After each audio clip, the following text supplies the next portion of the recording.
Hey guys, and welcome back. So today's going to be a bit of a different video. You probably don't know this. I had a knit, so I'm actually making a blanket for James at the moment.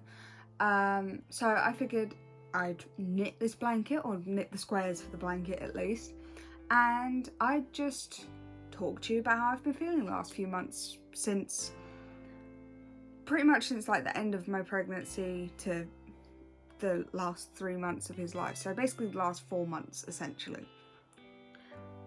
Simplify that a bit, just, you know, how I've been feeling the last like 4 or 5 months.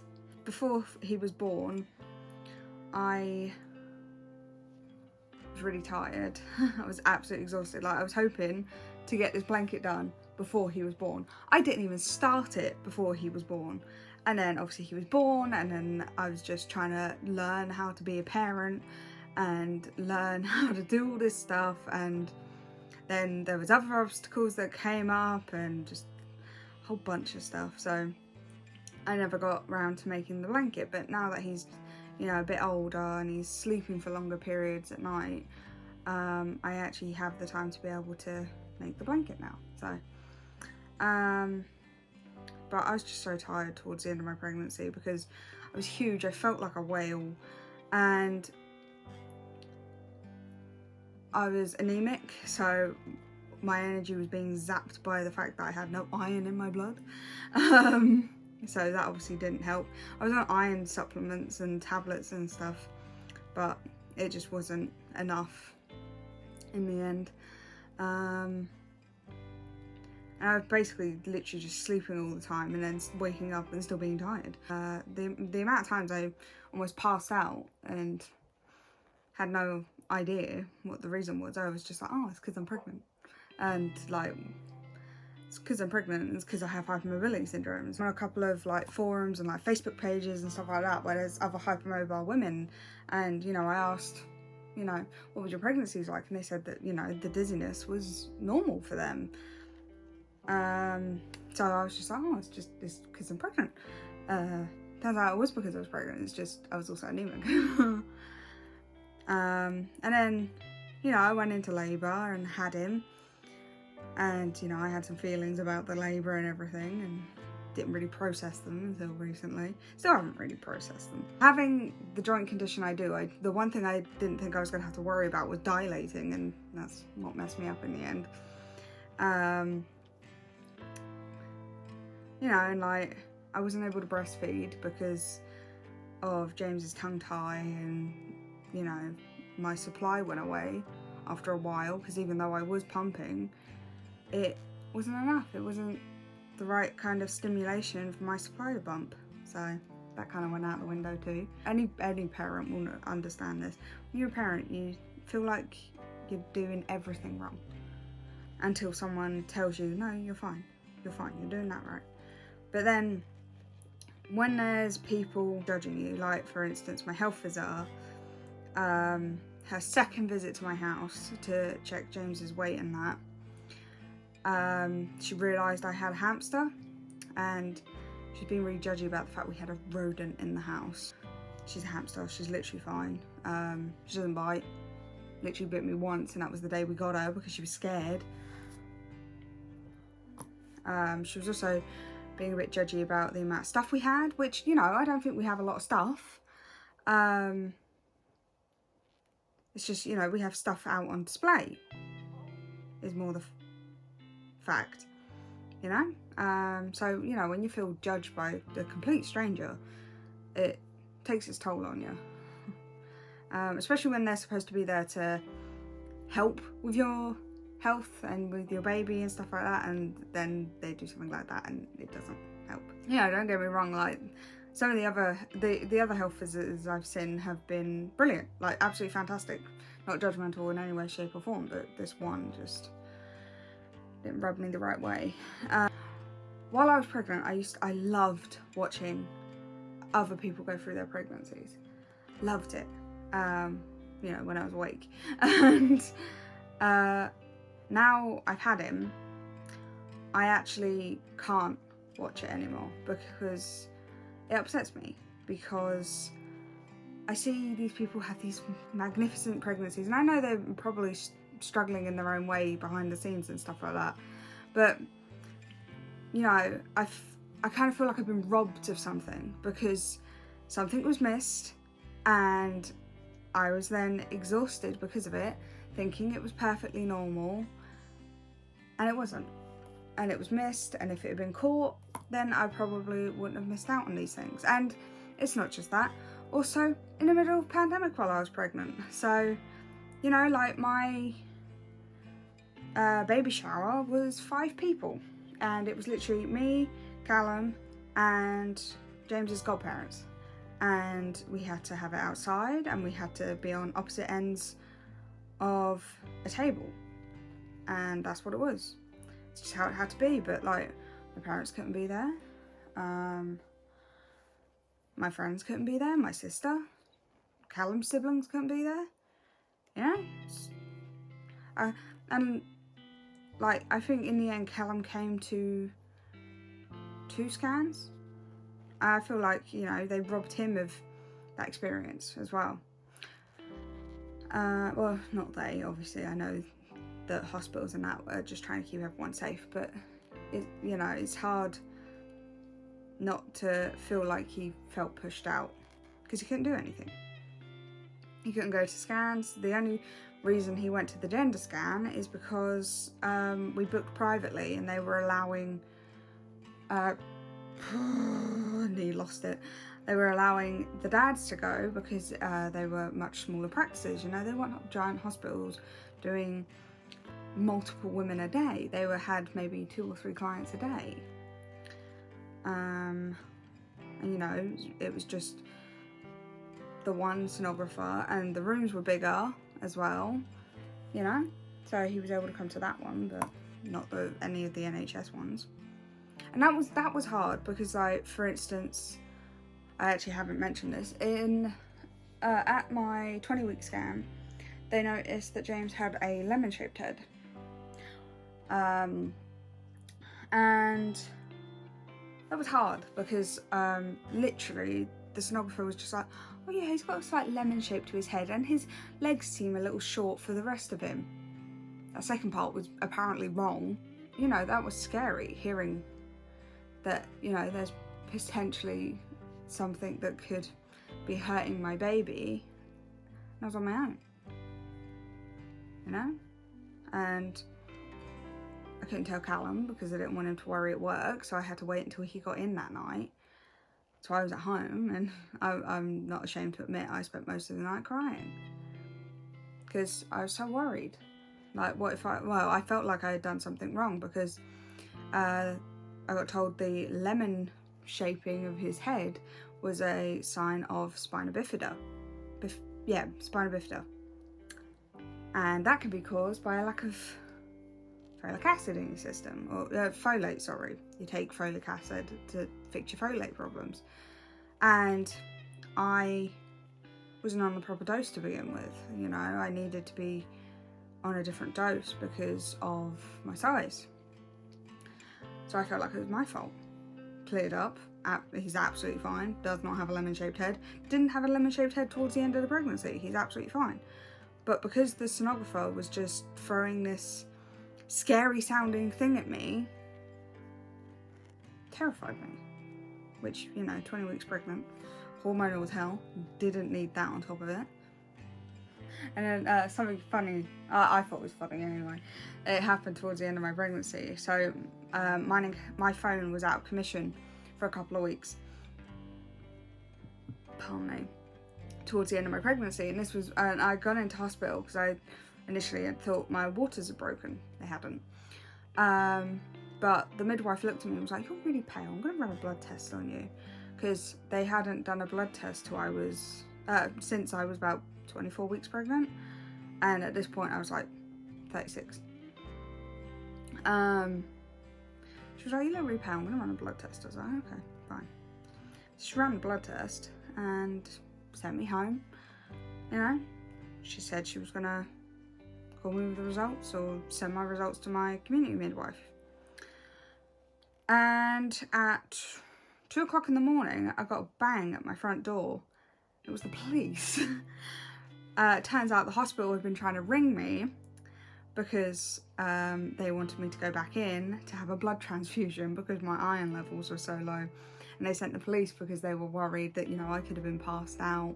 They couldn't get hold of me, so they were worried I could have been passed out on the floor, on my own, you know, anything. Didn't know the police did that. So, you know, learn something new every day. But I thought it was quite funny. I don't want this video to sound like it's a, oh, woe is me thing, but these are just things that I haven't actually processed yet. Just because, you know, when you have a baby, you spend so much of your time thinking about the baby. You know, like, at a minute, James is recovering from having a tongue-tie division. And, you know, constantly what's running through my head is, when did he have it? Because you have to feed him, you have to feed babies every 4 hours when they have the division to prevent their tongue from, you know, healing back the way it was.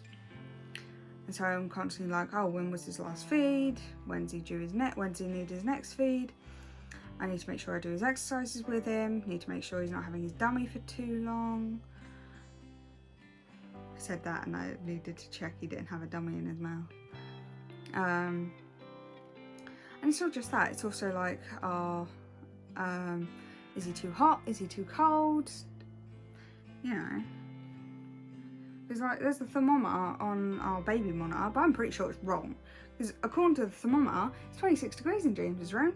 I don't think it's 26 degrees in James's room. I don't think it's 26 degrees in the whole of Britain right now.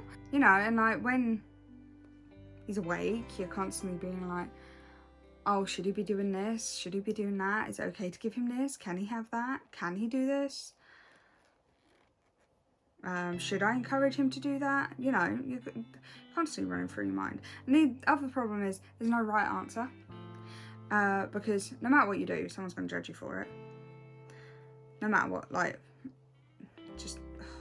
And what's really annoying is when, like, the government or... Like, I found out after I had him that first infant milk... This is going to sound so stupid. So first infant milk never goes on sale. You can't use like store points to buy it. So like Boots points or Superdrug points or anything like that. You can't do it. It's against the law because the WHO say it's beneficial for a baby to be breastfed for the first 6 months. Now, I'm not saying that isn't the case, but why should women that either can't or choose not to breastfeed be penalised for that fact? I don't understand it, because like, it's not cheap either. It's £10 a canister, or at least what we give him. We give him SMA Pro. It's £10 a canister. Sorry, I need to shift her out a bit. My foot's gone dead. Depending on where you get it from, it can be like £12 a canister, and you can't use points or anything for it. You can use milk, these like, what are they called? Sure Start vouchers? No. What are they called? Healthy Start vouchers. James is 12 weeks old, I still haven't got any. So, you know, like, what? And it's all because the WHO say that doing that sort of thing encourages women to bottle feed. Women are going to make a decision no matter what. Like, you know, it can be just as expensive to breastfeed, you know, because breast pumps are not cheap. They're really not. I know a breast pump is a fork out initially, and then in the long run it saves you money, but that's still like a decent breast pump's like between 50 to 200 quid, like mental. Or like, God forbid, what if the mum didn't make it? And then it's a single dad. There's plenty of people that can't breastfeed.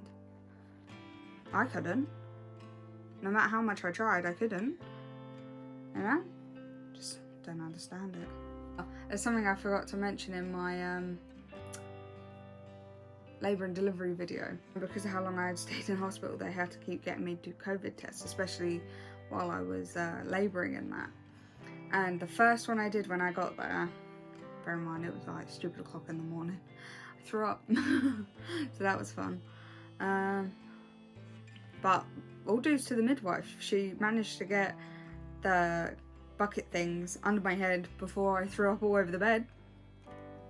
And then when that one was rather rapidly filling up, she managed to swap out that one for another one. You know, time's going so fast. I felt like my pregnancy went quickly. I didn't think that him being here was going to go this quickly. He seems to just be so much bigger and so grown up. Well, not grown up, obviously, he's still a baby. But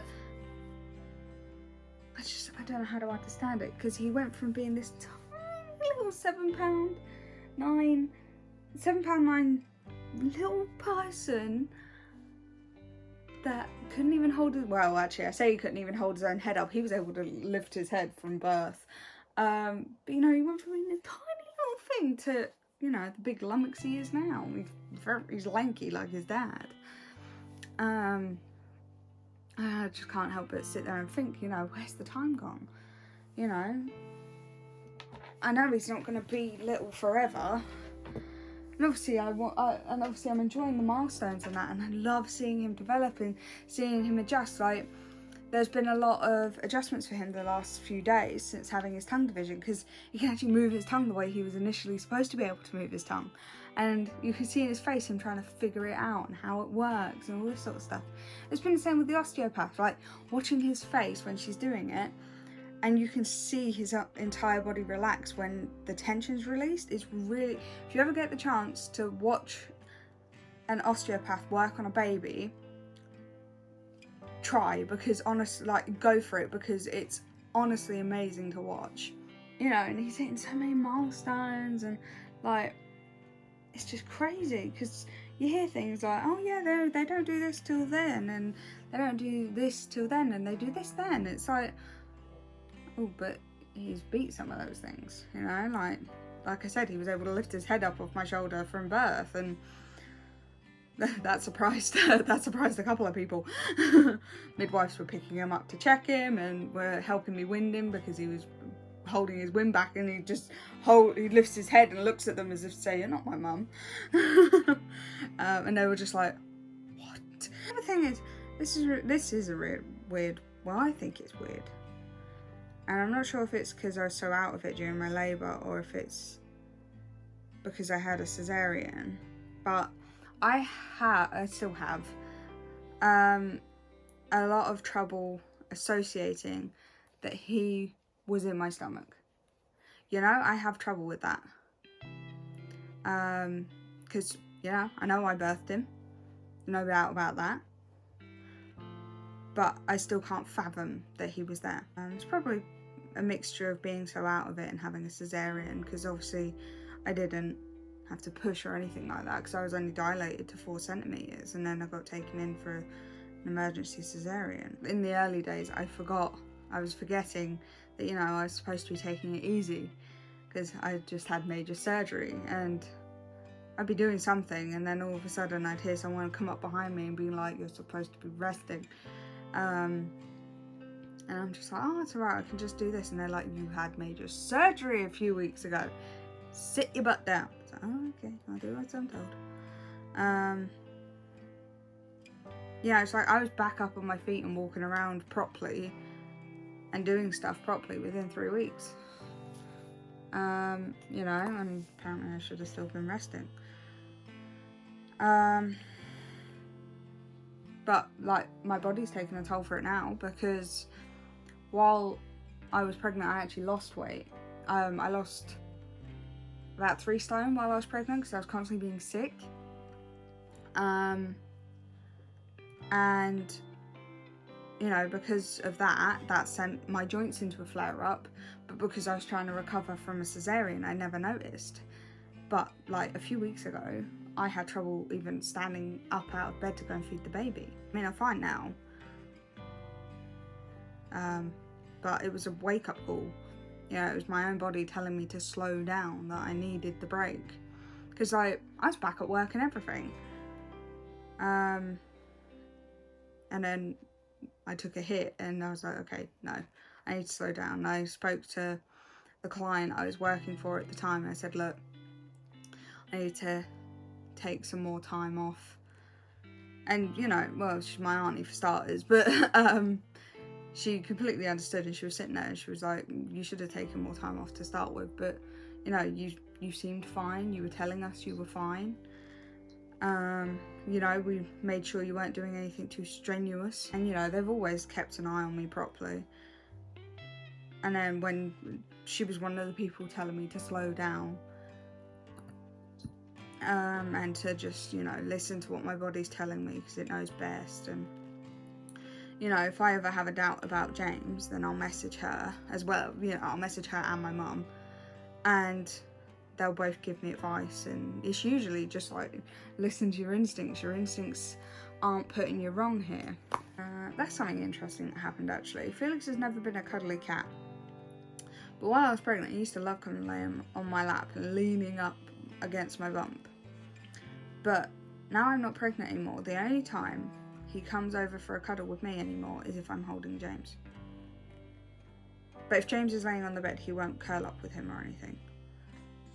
Like if James is laying somewhere that Felix can get to, he won't curl up with him. He'll only come near James for a cuddle if I'm holding him or if Callum's holding him.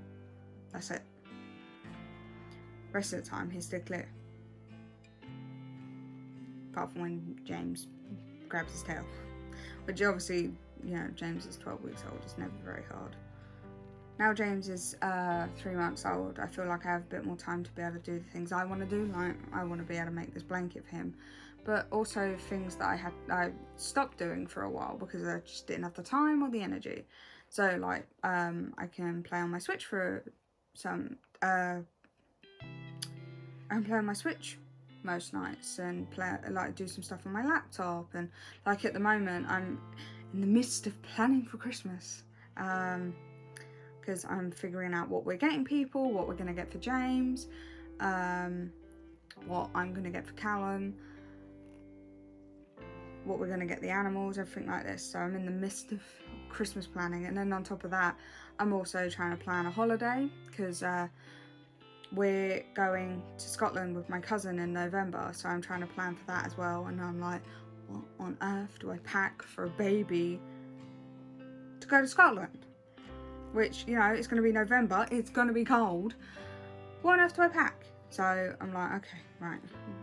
Roughly, what age is he going to be in? Like, what size clothes is he going to be in? So he's roughly going to be in size either 3 to 6 or 6 to 9. So I opted for the bigger and I brought him a snowsuit. So that can keep him nice and warm. You know, I'm going to make sure he's got nice big thick socks and shoes on. I'm going to buy like a foot muff for the pushchair. He can actually, like when we go to zoos and stuff, he can actually look around and not get cold. But you know, it's just like, what do you pack for a baby to go to a cold climate? Because like, I tried looking on YouTube and everyone I looked at was like, oh yeah, how to pack for a baby to go on holiday to Spain or somewhere like this. Oh, they're cold. But then again, who's nutty enough to take a baby to a cold climate? Apparently me. Just finished square. So far, I've done this much for the blanket. Obviously not while I've been sat here. I've done that while I've been sat here.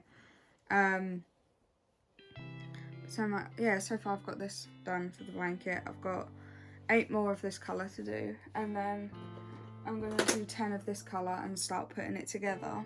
Or laying it out at least, see how big it is and go from there. Because I've never actually made a full blanket before. So I'm just kind of like trying to play it by ear, see how it goes sort of thing. I'm going to try and teach myself how to crochet it together. Because I feel like that's just good, with the fluffy fabric, I feel like that's just going to look nicer. So I've done a square. I'm probably going to keep going for a little bit, but you know, I figured I'd just have a little chat. I might never upload this, I might upload it. If I do upload it, please be nice in the comments. This is actually how I'm feeling at the moment. You know, 12 weeks postpartum. Well, I hope you guys like to hear that, you know, there's humans on the other side of the lens. You know, we're not perfect in any way, shape or form. We are humans, make mistakes, make choices that not everyone's going to agree with, but that's just life. Yeah, so I hope you enjoyed it, and I'll see you in the next one. Bye guys.